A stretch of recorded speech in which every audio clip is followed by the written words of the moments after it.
Peter, I'd like to say welcome to Jake's Place, and I wish that this really was a restaurant, but I like a format that's informal, casual, where we can really discuss some scientific information.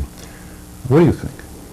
I think that's absolutely right on the money. You know, one can only speculate as to how many great scientific discoveries, discussions took place in incredibly informal venues.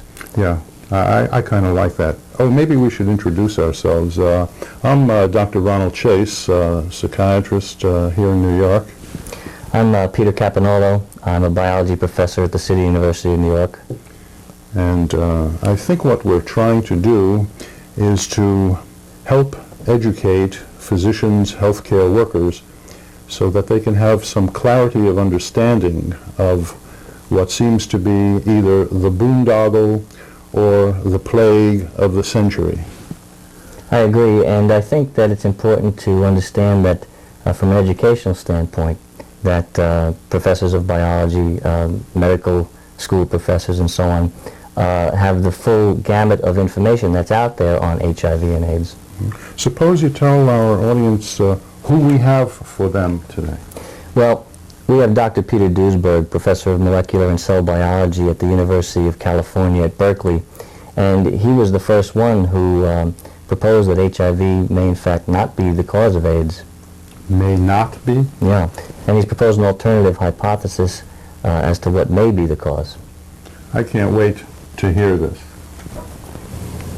Dr. Duesberg, I'm delighted that you were able to come and talk with us, primarily because you're such a dynamic speaker, I understand.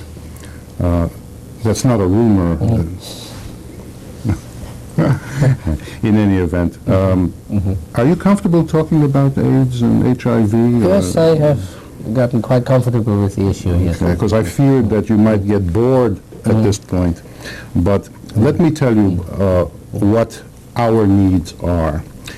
Physicians, I think, and I can't speak for all physicians, and a lot of them have been out of school for 30 years, I being one of them. In order to understand how to take care of patients with AIDS, HIV, support life, hope, I need to know more than what I read in the media. And the media is so contradictory. So I resorted to textbooks. The textbooks are Greek. I never studied Greek, but the textbooks I don't understand. The journals are limited. So I think having a person of your reputation and ability to convey the didactic senses makes sense to me. What is it that physicians need to know about retroviruses? Actually very little, and only that they are just yet another class of viruses, but one that, with the possible exception of HIV, is known for its harmlessness, particularly for not being able to kill cells, for not being able to cause a disease, totally for its irrelevance as a pathogen.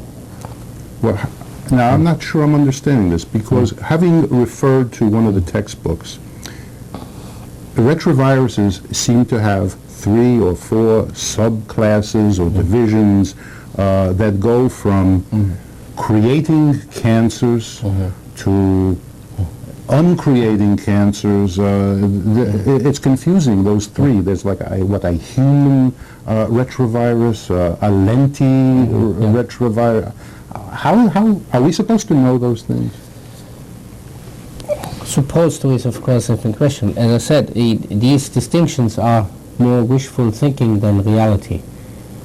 When people find a retrovirus and there's no disease, then they don't want to discount it as a harmless virus, and they say, well, this could cause a disease 10 years later. And then they call it a lentivirus. Lenti means slow. And if they find it is a virus in a cancer patient, a virologist would not throw that away either. It would be stupid to do it. He said, well, this is a cancer virus. It's a leukemia virus. And then they find it in a healthy person, and they say, well, it would possibly cause the same disease, just give it some time. Well, how do you go about, maybe I need to back up and understand.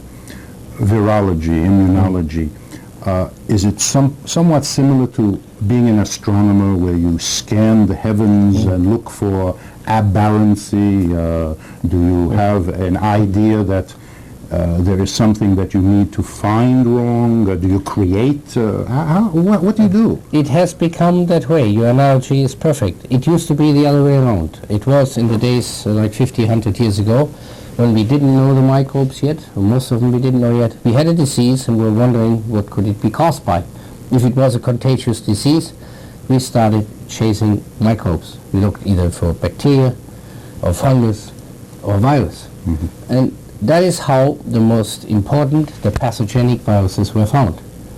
And that created the most, that was in fact the most successful chapter in the history of medicine, the elimination of infectious diseases, by identifying them, making vaccines, and providing aseptic methods to avoid them, and all these kind of things. But that's like having a scientific method. That is right, yes. And it created a generation of scientists, the microbiologists, micropandas, virologists, that have now outlived their usefulness, because infectious diseases are no longer a significant problem in the Western world. Less than 1% of us are likely to die or getting sick from any infectious agent whatsoever. That is due to a large degree because improved standards of living, that is nutrition, which we learned the hard way to complete. It's due to improved sanitation. We have showers and heated homes. And lastly, to vaccination. So on these three counts, we have essentially eliminated mortality and morbidity from infectious agents. That used to be the major causes of death only half a century ago. Now they are irrelevant. Now we are dying from cancer and other things. But the price for this was we have created an establishment of microbiologists, virologists, who are now useless and looking for something to do. Like we have created a huge US army to keep Stalin in check or Hitler in check. Now they're using them to control Saddam Hussein somewhere in the desert, who is not an imminent threat to Long Island or California or to Texas, at least not as far as I'm aware of it. So those are the microbe hunters now.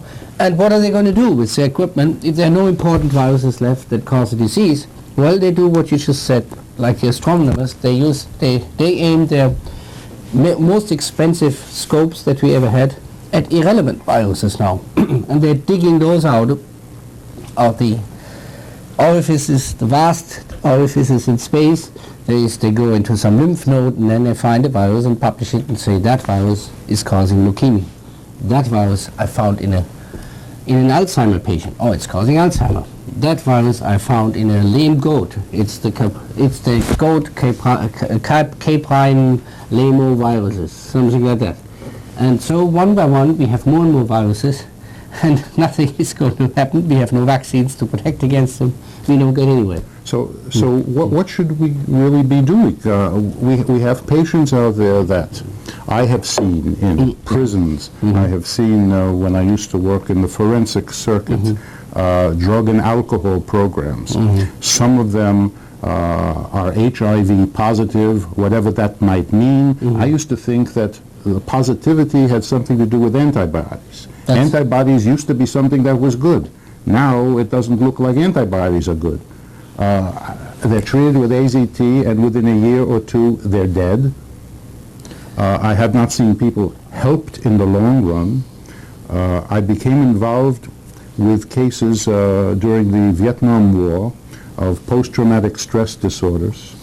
Following that, drug abuse created not only PTSD, but HIV and AIDS. How do you deal with any of this? What is this all about? Are there stress factors involved in AIDS, or are the professionals just stressed? I think you almost revealed the common thread here. In Vietnam, they were using drugs. Those in prison are using drugs, and others are being given AZT. We are talking about either recreational drugs that are toxic, or medical drugs that are even more toxic, ACT is a chemotherapy. That is the one thing they have to look out for, and those are always the same correlations. Those are the people who get AIDS. They have been using one or another type of drug. The harmless antibodies, in fact the beneficial antibodies, if HIV were a cause of a significant disease, those should be the ultimate protection. They should be highly beneficial, as they are with any other virus. Those are not our problem. The problem are the medications given against this, presumably, or for this, whatever, for the prospective disease, or the medications that got those people that come to see you in the same trouble that you find them in your practice, I assume, or in your prisons. Well, in practice, looking at medication, I'm basically a nihilist when it comes to medicating patients. I have known for a long time that in treating patients that were receiving AZT, that were in methadone programs, things of this nature, they were positive, they were diagnosed as having AIDS, that they would like to have something to relieve stress. Oftentimes they would ask for benzodiazepine, Valiums. And in looking over the benzos, you find that the side effects include neutropenia. To justify giving someone an anti-stress and an anxiolytic agent that also could contribute to the very kind of disease process they're supposed to have never made sense to me, but yet the PDR is rampant with medications that influence the granulocytes, the neutrophils, they touch on the immune system. Are you saying indeed that not only recreational drugs, but also these are iatrogenic failures? Well, the ACT, without any doubt, the ACT was developed for one purpose, specifically for chemotherapy, that is to kill growing human cells in the process of growth. Growing human cells? Growing human cells. Killing growing human cells. That's the operating principle of chemotherapy. You kill all growing cells, and the strategy is the cancer is usually one of the most aggressively, persistently growing cells. So if you continue to kill for a limited period of time, if your strategy works out, the cancer will die before the patient dies. And that's when you stop the therapy. So the cancer is dead, and the patient looks like hell, and chemotherapy has then worked. The patient will recover. There will be a lot of collateral damage, but it is better than having him die. But here we are now using these heavy guns on people who have nothing wrong with them but antibody against HIV, or had past recreational drug use on their record, and now we treat the damage of past recreational drugs with the incredibly direct and toxic damage of new drugs like ACT. So where do the retroviruses come from? Why does it appear as though they're a neo-creationism, that they all of a sudden mushroom 10 years ago, and now all the emphasis is to eradicate them? I'm not sure I quite understand I try to explain this by this analogy with the military. Here was an establishment that had served its purpose, that identified all the significant microbes that are going to make us sick or kill us occasionally, and have solved that problem. And now they're sitting there obsolete, because these microbes are all in textbooks and all in the medical registries, and we don't need any further. They're all there. So what are they going to do? They look further. They're using bigger scopes, and with bigger scopes you see new stars. Naively you would say, oh, here's a new star, it wasn't here yesterday. But the problem is you're using a 10 times stronger scope. You see someone that was here a long time ago, but it was so inapparent, so inactive, so non-pathogenic that we wouldn't see it. But is it really a virus? Yeah, it is a real virus. It is a real virus. Yes, it is a real virus, yes. That I can tell you with the authority of 30 years working with these things. So it is, because I've heard, and obviously these are all anecdotal reports, you go to enough meetings, read enough literature and articles in the paper, they range from there is no such virus to there is an established virus, that it's a benign virus, that it's a virus imbued with high lethality. we really do know what it looks like, this virus. Yes, we know enough about it. The battle lines are between those who claim it's pathogenic and those who claim it's not. And they have no proof, as at this point, 13 years after discovering the virus and $50 billion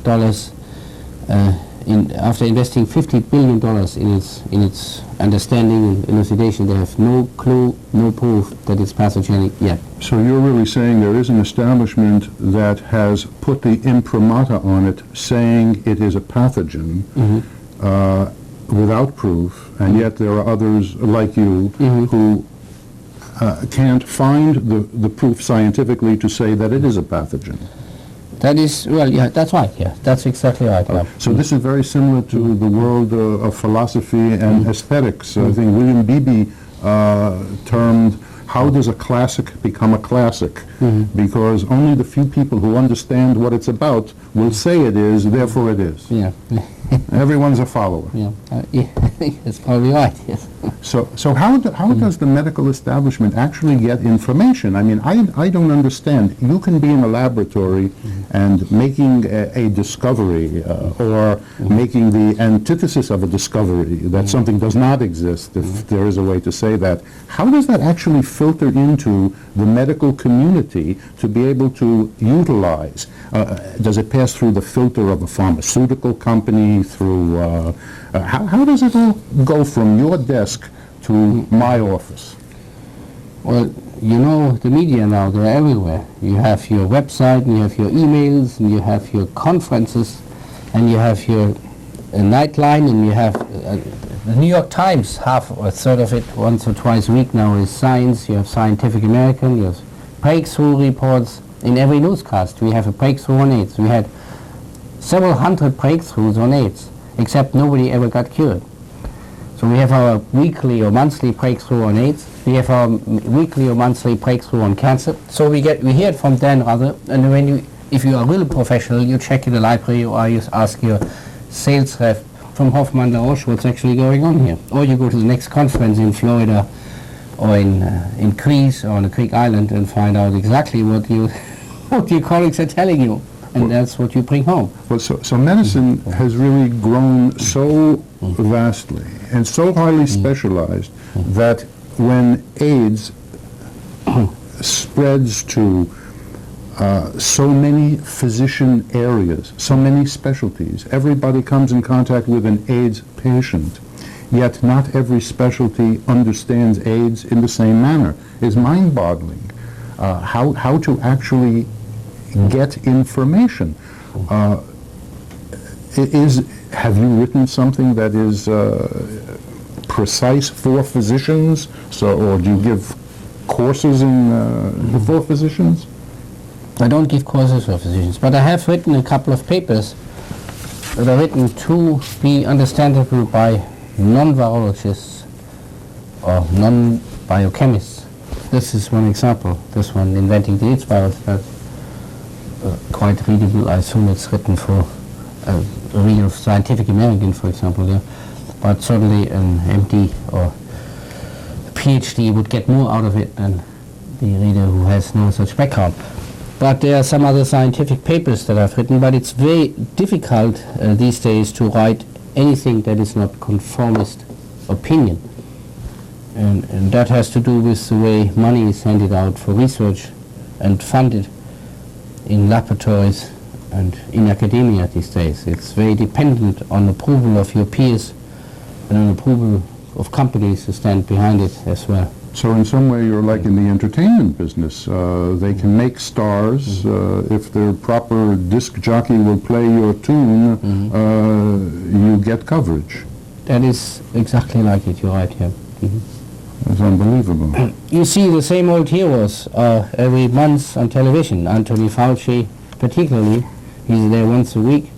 And then you see Bahamas or Baltimore or Volberding or Jay Levy so announcing their, as I said, weekly or annual or monthly breakthroughs that add up to nothing for the customer except for them, for the next conference. Well, this is interesting because I saw just a few weeks ago that a Nobel Prize was handed out for prions. Yeah. Now, in trying to understand HIV and AIDS, now I have to put this into the hopper to understand what a prion is. Now, how far is this going? I'm beyond medical practice. When I'm looking at prions, it seems as though we are at an interface of discovering how life comes to be. This is almost blasphemous. It's life in a jar. Well, there is no life in prions. The claim is certainly extremely controversial. The claim is made that we have here an infectious protein. That is, with regard to everything known today, including publications of the Nobel Prize winner Stan Pusener, completely unexplained and totally incompatible with any current knowledge. It postulates that you would go, the central dogma says the flow of information goes from DNA to so-called RNA, these are two forms of nucleic acid, down to proteins, which is the working molecules, structural molecules, enzymes that we are made of. And here, this man is actually saying it's going backwards. It's like, it's scientifically spoken, almost like somebody is saying, okay, let's start trying to eat from our rear end. I mean, in totally theory, it's possible, but it's very, very, very unlikely. We probably will have to wait a long time to find proof. That is an interesting concept. So all of what we're saying is that there are groups of people that have a predilection by virtue of lifestyle, or do they have a genetic predisposition because of who they are, where they came from, or is the final common denominator bone marrow suppression? In AIDS, you mean now? Yes. It is not even that. AIDS is a rather haphazard collection of diseases. A denominator of about a majority of the diseases is indeed immunodeficiency, like all the infectious diseases that are observed in AIDS patients. The denominator of all infectious diseases are that your immune system is to some degree defective seasonally, temporarily, or chronically, and then you're subject to infectious diseases. But a significant percentage of AIDS diseases has nothing to do with immunodeficiency. And one of them is, in fact, the signal disease of AIDS at all, Kaposi sarcoma. It's a cancer, or sort of a cancer, that has nothing to do with immunodeficiency. Kaposi sarcoma is observed in people who are as immune competent as everybody else, who have no immunodeficiency, and people with an intact immune system can not fend off Kaposi sarcoma. So others include weight loss or dementia. None of these diseases are immunodeficiency diseases. So there is no common denominator, no known functional common denominator for AIDS diseases. The only denominator is entirely arbitrary, and that is the CDC's or the AIDS orthodoxy's one and only denominator. They say if any one of these 30 previously known diseases occurs in the presence of antibodies against HIV, then we're calling it AIDS. That's the common denominator. And that is also the key to what they always flaunt, HIV must be the cause of AIDS because we have such a wonderful correlation. The correlation is the definition of AIDS. I see. So what happened to those precursor terms, acute HIV positive mononucleosis, ARC, AIDS-related complex? What happened? They have fallen into disuse. Where did they go? They are not, whatever you call official in that business, but they're not sort of official terms. People like to use them, like they're saying we are a little pregnant and not totally pregnant yet. But they're not, they have no real significant official meaning. I see. When patients have AIDS and they are given AZT, not any physician can prescribe AZT. You need to have, I think, meet certain standards. You have to belong to an organization in which you have a collection of 30 such patients. How does it work that AZT is harmful? Yeah. I doubt that the first part of your point is in fact correct. As far as I know, anybody can prescribe AZT. The Food and Drug Administration has approved of it. Everybody can prescribe it for anything in this country. Oh, is that true? I You didn't know can that. prescribe it for dandruff, and you are not punishable. Well, that's like using napalm to cure the weeds in my garden. And that's happening all the time. And it's the same with what we're doing with ACT.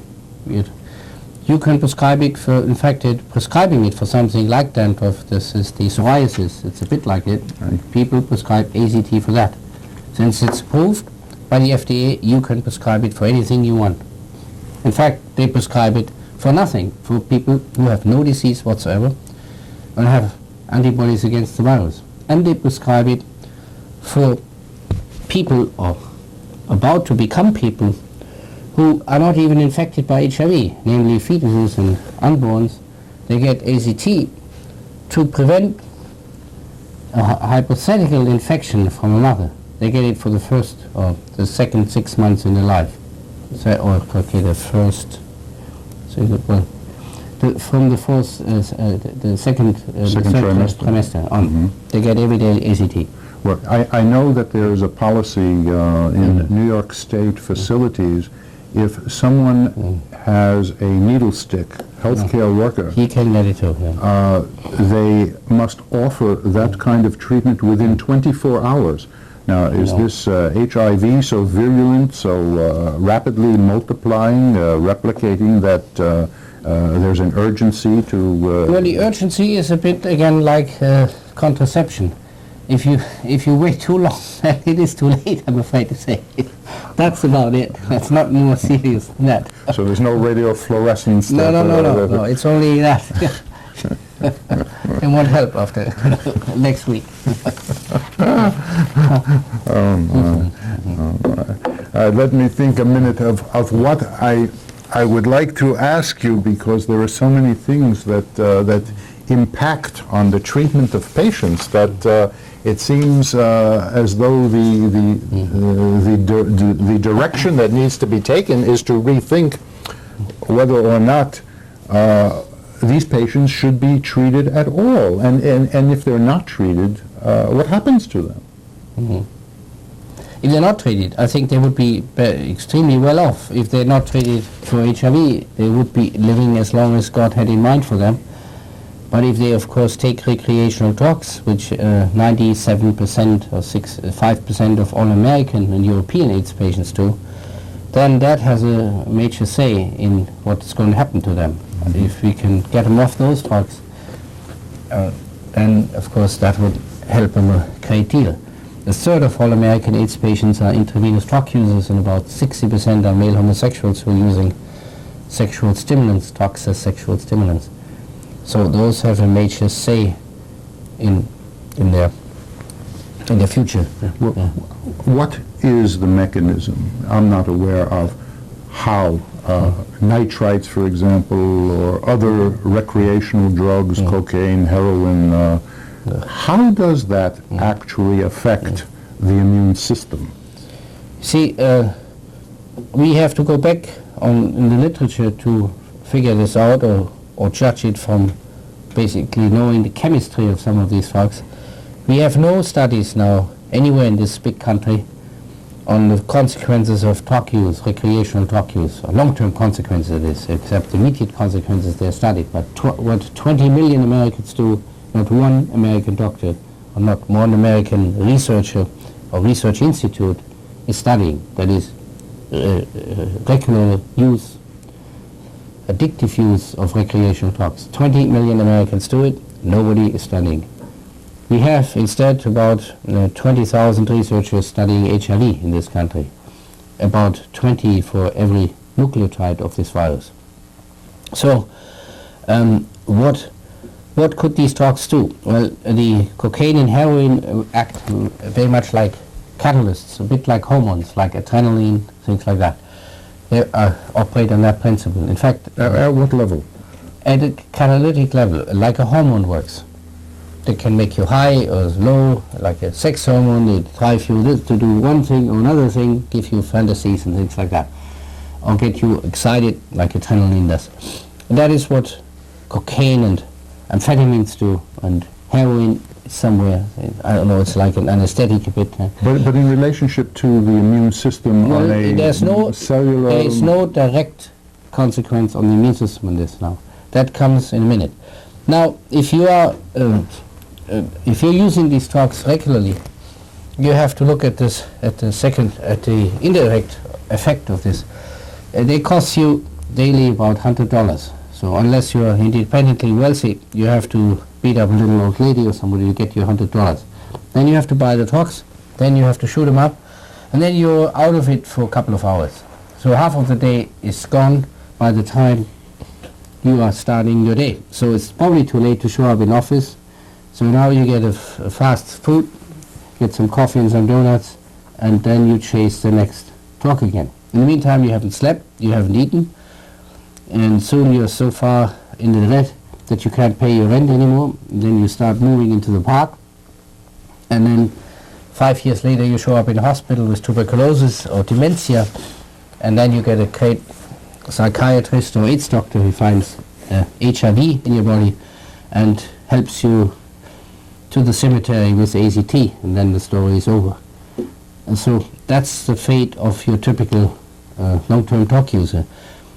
With nitrite inhalants, and it's a chemically more clear-cut. Nitrites react with all macromolecules, the poppers, in the body with proteins, DNA and RNA, so they're directly cytotoxic.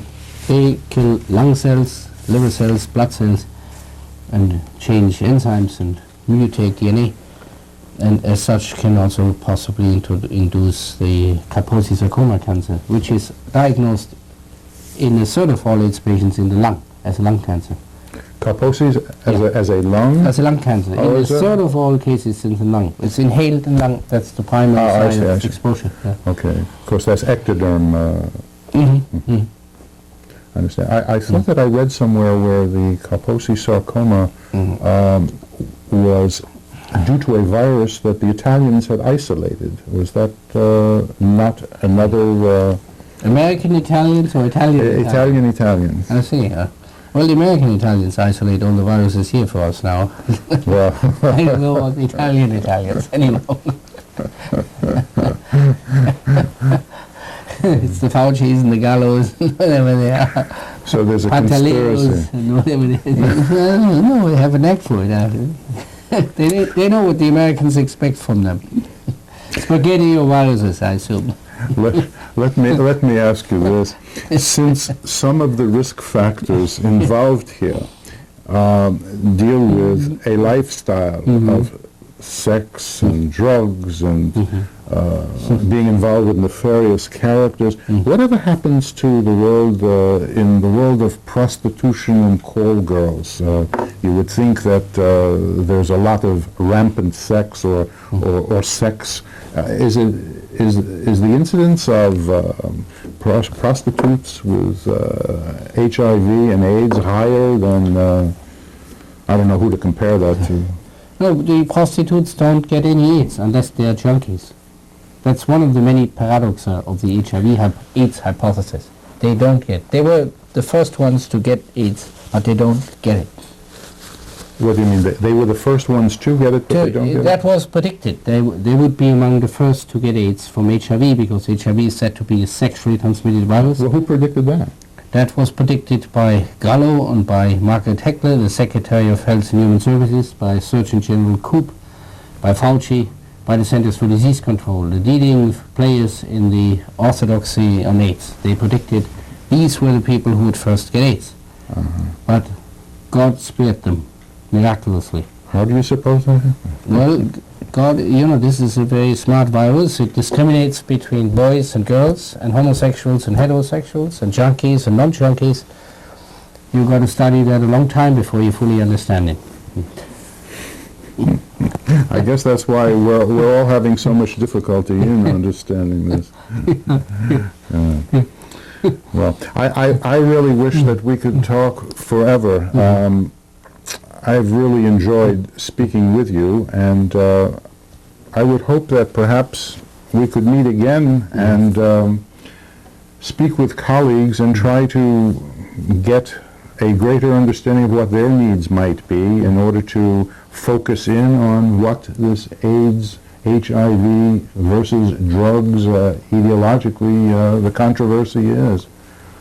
Thank you very, very much. Thank you, Ron Chase. It was a pleasure.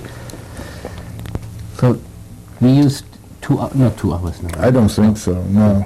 But you have enough. I would think so. It does enough. Yeah. I mean, Let's see that we have at least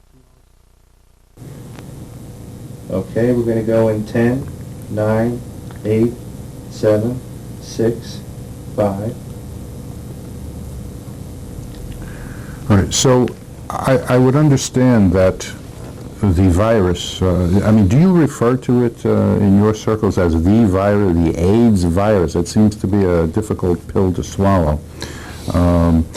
HIV, AIDS, why so much selectivity among risk groups? How does that work? The selectivity is actually better explained if you look at AIDS than the virus. The virus has essentially two different distributions. It has a natural distribution that is from mother to child, and that doesn't follow risk groups.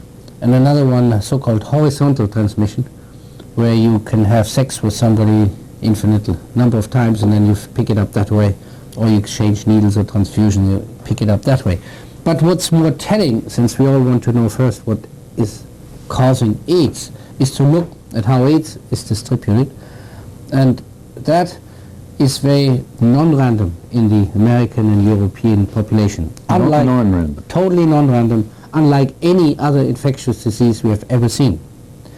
For example, based on sexual distribution, AIDS in America and Europe is 86% male now for 15, 20 years since we know it. 86% male.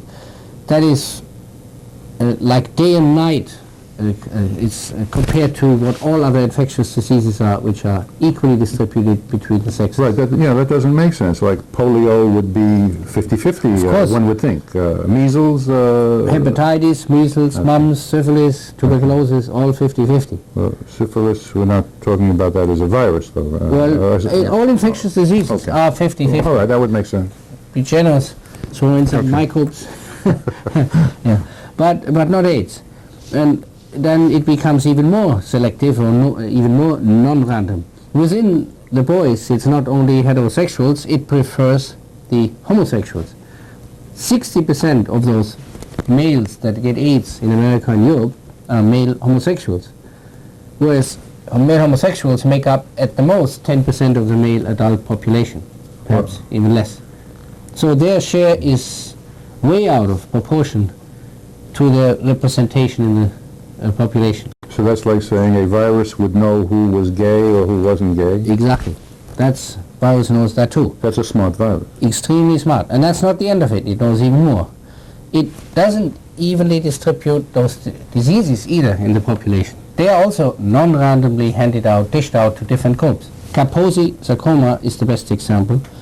That is found exclusively in male homosexuals and not in heterosexual junkies, or homosexual junkies, well, you can't tell them apart easily, but females or babies or hemophiliacs do not have Kaposi sarcoma.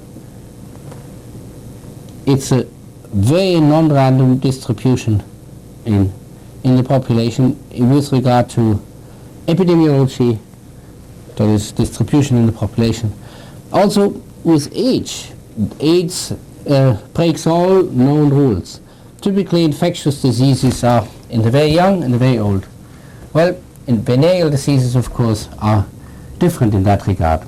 They start in teenagers and go up all the way as long as sex is, but usually at old age people are not that promiscuous, so they drop down. But they certainly have a high incidence in teenagers and in young twins. There's no AIDS in teenagers, nowhere in America, and they have a lot of sex.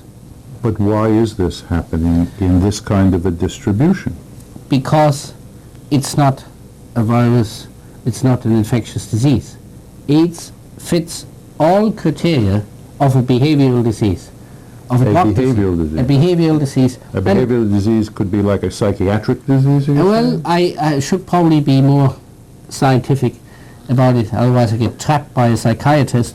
I would never I'll do be on the couch and in a minute. So behavioral is a word that I didn't choose initially. It was the Centers for Disease Control who used that word. It's a euphemism for drug disease, because virtually all AIDS patients early on were all intravenous or oral users of recreational drugs, and they are now just the same way. A third of all American AIDS patients confirmed by the Centers for Disease Control are intravenous drug users, and 2/3 are male homosexuals who, and that's a small, one should make that clear, it's only a small fraction of the male homosexuals who are having hundreds, often thousands of sexual contacts in a matter of a few years, and that is achieved not with God's drugs like testosterone and estrogen, but with human drugs like with chemistry. Like we break the records in the Olympics, so we break the records in the bedrooms with chemistry. So, and these people take nitrite inhalants, they take amphetamines, they take cocaine over a weekend without sleep, without food, without, maybe with a little alcohol, with a little cigarettes on top of it, and then they have 30 or 40 dates per weekend. But if this epidemiology, this distribution, the demographics, would indicate percentages, 85% male in this country, what is the comment of the CDC regarding that in terms of the validity of the hypothesis? They keep saying, if they do comment at all, in the beginning they said, well, this is how it started. It was first introduced from Africa, from the jungle, of course. Somebody was raping a monkey or dating a monkey there and came home, and he happened to be homosexual and came home and dated his homosexual friends here in America. And so they were the first one to be infected. That's what the CDC would say. And it has stayed that way ever since, because homosexuals are very faithful to homosexuals, I take it. That's what they argue. But what they don't seem to address is that a lot of homosexuals tend to have kids and are bisexuals, and some of them are hemophiliacs and give and take blood. And the first women with AIDS were diagnosed within a year after the first men with AIDS were diagnosed. Blood transfusions were positive, hemophiliacs were positive. This thing should have long equalized in the general population. That was a good argument for a year or two after AIDS was first introduced. Now it has completely lost its credibility, and therefore the CDC won't say a word about it anymore now. It's just there in statistics for you to think about. But isn't it that infectious diseases follow some kind of principles and laws, exponential laws of spread? That's another indication that this is a behavioral disease. A typical seasonal flu comes up within a few weeks or months, and then whoever is susceptible gets it, starts sneezing, huffing and coughing, dying or recovering, become resistant. And here with AIDS, we have sort of a slow, steady increase of a very small percentage of the susceptible population. After all, there are probably 100 million sexually active people in America, if not more, probably more, over 150 million. And we can't get over 50,000 AIDS cases per year. If this were a new sexually transmitted disease against which we have no vaccines, no effective treatment, that thing should go up just like sex goes up. Why do you suppose we don't have a vaccine? I read that we do have a vaccine, or one is imminent. You'll never have a vaccine against AIDS if you try to aim the vaccine against the virus that doesn't cause it. That's what we're doing. Well, that could be a hell of a great money maker, couldn't it? Not if it doesn't help. Well, it does that too, but it doesn't help. Money is no problem in AIDS. The American taxpayer, without asking questions, pays $8.5 billion faithfully every year into it because the government says that's good for us. And they do. They never ask any questions.